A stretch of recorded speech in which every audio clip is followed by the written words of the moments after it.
Magandang araw, narito ang maikling video o call sa pagsisenyas ng saklolo sa kagubatan. Maraming teknik para magbigay ng senyales at depende sa kapaligiran, pwedeng gamitin ang alinman dito. Ngayon, magpo-focus tayo sa isa sa pinakamabisang teknik. Masasabi pa nga nating ito lang ang teknik na maaring gamitin sa kagubatan, lalo na sa makapal na gubat at maging sa jungle. Kapag kakaunti lang ang gamit natin, lalo na kung walang radyo, at gusto nating magbigay ng senyales para sa isang emergency sa kagubatan, wala tayong ibang pagpipilian kundi gamitin ang apoy at usok na nagmumula rito. Ang usok ay madalas makita mula ilang kilometro at mas madaling makita ng sasakyang panghimpapawid. Kaya kung wala kang kagamitan, palaging mayroong klasikong paraan kung saan magdadagdag ka ng mga dahon o sariwang kahoy sa iyong apoy para makagawa ng mas kitang-kitang haligi ng usok. May iba't ibang paraan dito. Ang layunin ay makagawa ng maraming usok ng hindi napapatay ang apoy, na hindi laging madali pero kadalasan posible. Kaya mahalaga na may thermal sensors ang mga tagapagligtas na yon. Importante ang apoy at ang usok na umaakyat. Ang mainit na usok ay madalas madaling matukoy ng mga rescue team na may ganitong kagamitan. Kaya, depende sa ekspedisyon o misyon, maaaring maging kapaki-pakinabang na magkaroon ng mga smoke flare para sa pagsisenyas na talagang makakatulong sa mga search team. Kaya, ang mga aerial search team lalo na ay madaling matutukoy ang inyong lokasyon at maayos ang kanilang paglapit. Kaya doble ang benepisyo nito. Sa gubat, madalas ang smoke flare ay nananatili sa ilalim ng dahon ng puno. Kaya kahit makahanap ka ng maliit na bukas na lugar, o mas maganda, isang mataas na lugar o burol, ang mga smoke flare sa gubat ay may tendensang kumalat at manatili parang naipit sa pagitan ng lupa at ng mga dahon ng puno habang kumakalat ang usok. Minsan, may pakinabang din ito. Pero para sa atin na yon, ang mahalaga ay ang signal. At hindi ito magiging epektibo dahil ang gusto natin ay magkaroon ng haliging usok na madaling makita sa ibabaw ng mga puno. Kaya, para sa visibility ng usok, dapat nating malaman na sa mga lugar na maraming halaman na may makapal at luntiang mga dahon, ang puting usok ang pinakakitang-kita.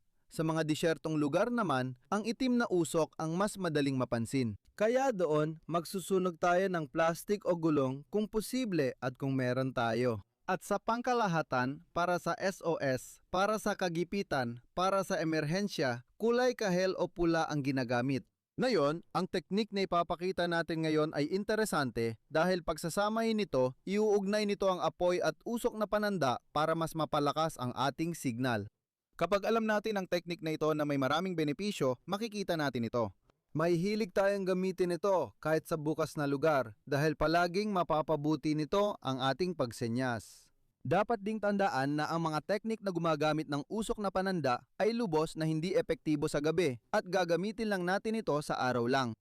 Kaya, ang mga usok na gagamitin natin para sa isang ekspedisyon o operasyon ay mga profesional na usok na pananda na sila lang ang makakatiyak ng maayos na pagsenyas. Dito, mayroon tayong gamit na may tatak na solas na siyang internasyonal na pamantayan para sa pagsagip sa dagat pero mahusay din itong gamitin sa lupa. Kaya, lahat ng tatak ay pare-pareho ang kalidad, basta't may tatak na solas. Mayroon tayong maliit na usok na pananda na kulay orange, mas mababa sa 300 gramo at tumatagal ng 3 minuto ang pagsunog. Sa magandang panahon tulad na yon, makikita ito ng hanggang 10 kilometro. Susubukan natin ang pangalawang uri ng usok na pananda sa kategoryang libangan tulad nito na hindi masyadong angkop para sa signal. Ito ay kulay orange pa rin at ang tagal ng pagkasunog nito ay 1 minuto. Ang mga usok na pananda ay may mga regulasyon at opisyal na kategorya. Makikita natin na hindi pareho ang kategorya ng dalawang produktong ito at makikita rin natin na magkaiba talaga ang performance nila. Ngayon, syempre, sa panahong ito, wala tayong takip ng mga halaman dito para sa demonstrasyon. Mahalaga sa atin na ang usok ay tuwid ang direksyon, kahit paano hanggang tuktok ng mga puno. Sa aktual na sitwasyon, pipiliin natin ang lugar na malinaw at walang sagabal para mapadali ang operasyon. Ang mga tuktok ng burol ay maganda, pati na rin ang mga tuktok ng bundok at mga burol, mas maganda ang signal sa mga lugar na yon. Kung kailangan maglinis ng lugar at kayo ay grupo, maaari ninyong limisin ang bahagi ng lugar. Ginagawa ang video na ito tuwing taglamig dahil hindi aktibo ang mga automatikong sistema ng pagtukoy ng sunog sa kagubatan at mababa ang panganib ng sunog sa kagubatan. Dahil mas marami ring ulan kahapon, kailangan pa rin tayong mag-ingat. Nakikipag-ugnayan ako sa hepe ng sentro ng pagtanggap ng tawag ng SADIF, kaya mga bumbero sila. Dahil dito, ligtas kong nagagawa ang pagsasanay na ito. Kaya magsisimula tayo sa paggawa ng apoy at ang apoy na ito ay magkakaroon ng tatlong gamit. Una, maaring makita na tayo agad dahil sa usok at thermal sensor ng mga search team. Pangalawa, ang usok ay magbibigay sa atin ng direksyon at lakas ng hangin. Kapag meron, magbibigay ito sa atin ng ideya kung kailan at saan mas mainam magpa-activate ng smoke signal sa oras na yon at sa lugar na yon. Kung ang usok ng apoy mo ay kumalat lang sa gubat, palpak ang smoke signal mo, kaya hindi na ito kailangan gamitin. Dapat mong malaman na sa mga ganitong pagkakataon, kaunti lang ang gamit natin at wala talaga tayong puwang para magkamali. Sa susunod na hakbang, kapag matatag na ang apoy, ang haligi ng mainit na hangin ay dadaan sa mga sanga, dahon at mga halaman at mapapadali at mapapabilis nito ang pagdaan ng usok mula sa smoke signal. Kung ang usok mo ay palaging napapababa sa lupa, ibig sabihin ay malakas ang hangin. Kailangan mong dagdagan ang dami ng kahoy, palakihin ang apoy, at ang magiging epekto nito ay mas lalakas ang pag-angat ng hangin.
Kaya sisindihan ko ito gamit ang fire steel na kadalasang kasama sa survival kit.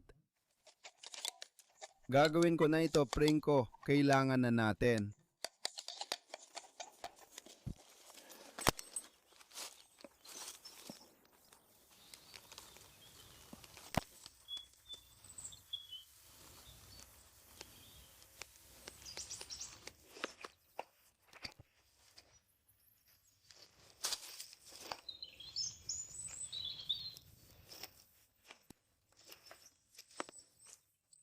Medyo mahirap pa ring hanapin ang mga materyales sa panahon na ito dahil maraming halumigmig,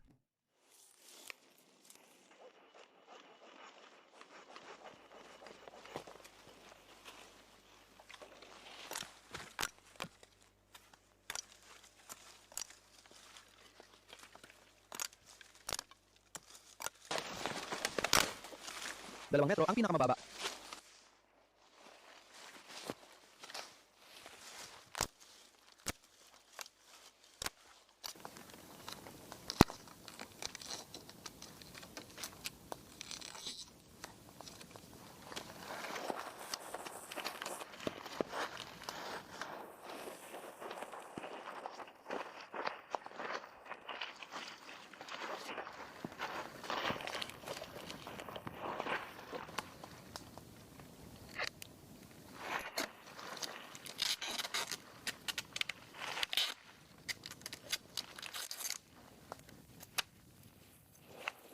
Ngayon, gagamit ako ng isang tripod. Talagang ginawa ng mabilis para mailagay ko ang smoke flare sa ibabaw ng haligi ng usok, kaya para maikabit, para itali ang usok na bomba sa trepid. Mas mainam na gumamit ng tape dahil kung gagamit ka ng tali, kailangan mo talagang itali ito ng mahigpit. Dahil may posibilidad na tumalsik ang usok na bomba kapag ito ay nagniningas. Kaya, maari rin nating balutan ng tape mismo ang usok na bomba habang pinipisil ito. Paghahanda ng mga kagamitan, kaya magagamit lang natin ang tamang dami at magiging mabilis tayo makakakilos kung sakaling may problema. Uulitin ko, kaunti lang ang dala nating gamit sa pagsenyas, kaya huwag sayangin. Kaya sa normal na sitwasyon, hindi tayo nagpapaandar ng smoke flare maliban kung sigurado tayong hinahanap na tayo at makikita ng search and rescue team ang sinyas.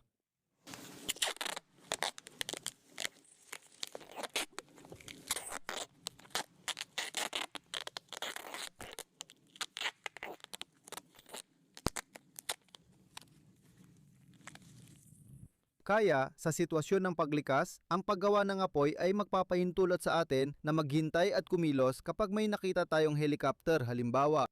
Mahalaga ring tandaan na ang pagpapaanday ng smoke flare ay palatandaan para sa pilotong magsasagawa ng manyobra sa paglapit ng helicopter at makikita rin niya ang lakas at direksyon ng hangin. Kaya inilalagay natin ng maayos ang pausok na malayo sa apoy at saka natin ilalagay ang tripod pagkatapos. Ang mahalaga, ilagay ang pausok sa dinaraanan ng usok.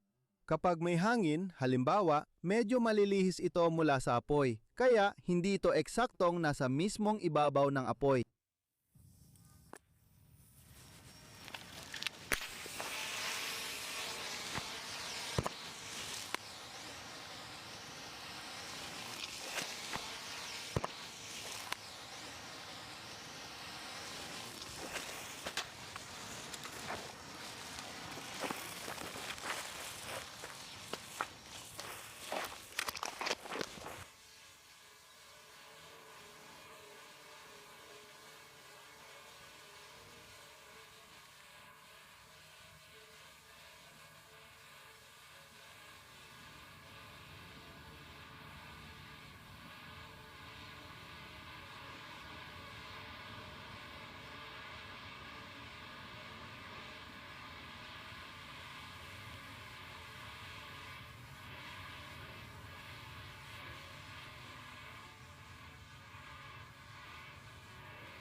Ngayon, susubukan natin ang pangalawang pausok gamit ang tape tulad ng dati.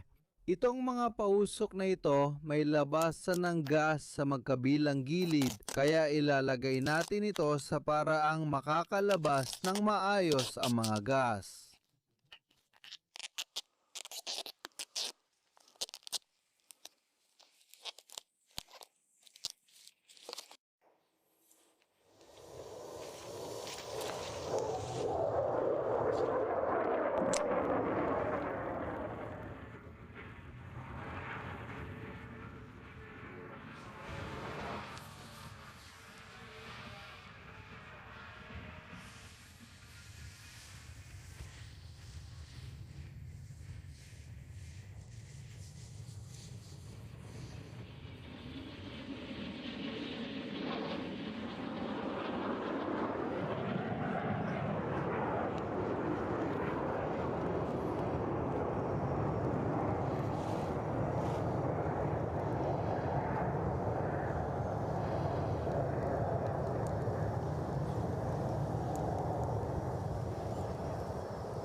Hindi natin gagamitin ito kung 3 minuto na lang mula sa baryo. Sa atin, pwede itong teknik sa bundok kung may kahoy. At kapag may medical na emergency, tulad ng pag-angat gamit ang winch mula sa helicopter, ayan, bihira lang talaga gamitin ang mga pausok na ito, buti na lang.